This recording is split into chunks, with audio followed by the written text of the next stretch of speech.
Halo Sobat YouTube, kembali lagi di channel Gejolak Militer. Kali ini kita akan membahas informasi dari dalam negeri. Komando Armada 1 atau Koarmada 1 TNI Angkatan Laut telah menggelar latihan perang di perairan Natuna Selatan dekat Laut Cina Selatan.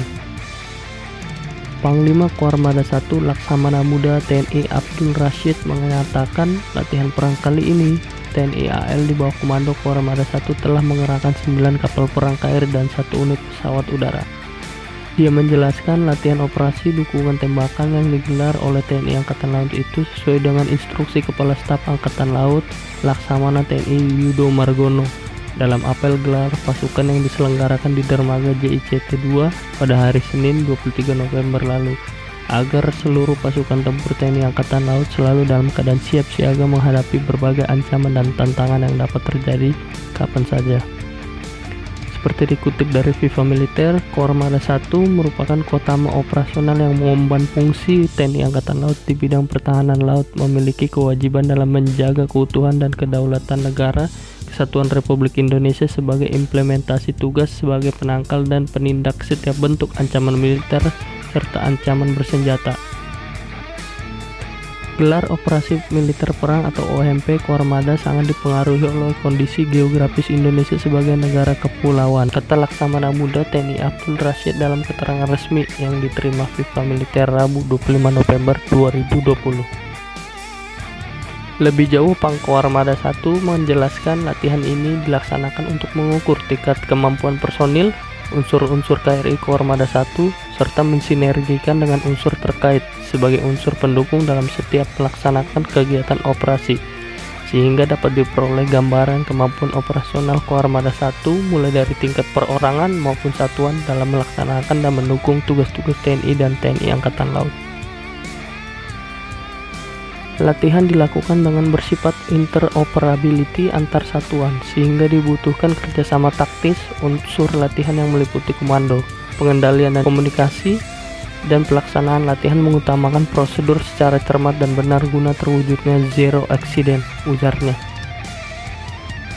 Pada latihan kali ini, lanjut Pangkoarmada 1, 9 kapal perang TNI AL yang dikerahkan ke perairan Nusantara adalah KRI Bung Tomo 357, KRI John Lee 358, KRI Sutedi Senoputra 378, KRI Ciptadi 381, KRI Barakuda 633, KRI Kujang 642, KRI Surik 645, KRI Parang 647, KRI Bubara 868, serta 1 pesawat udara yakni pesawat udara CN235P8303.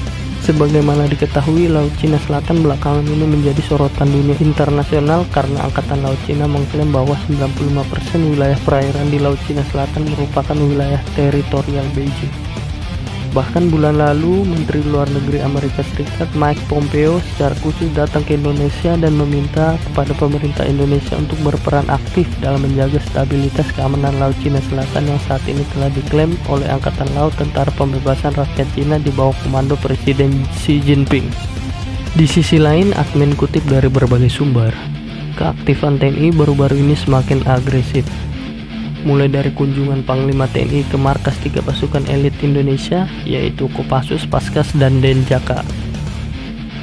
Lalu pencopotan baliho yang dinilai melanggar aturan di ibu kota Jakarta dan diikuti di beberapa daerah-daerah lain di Indonesia.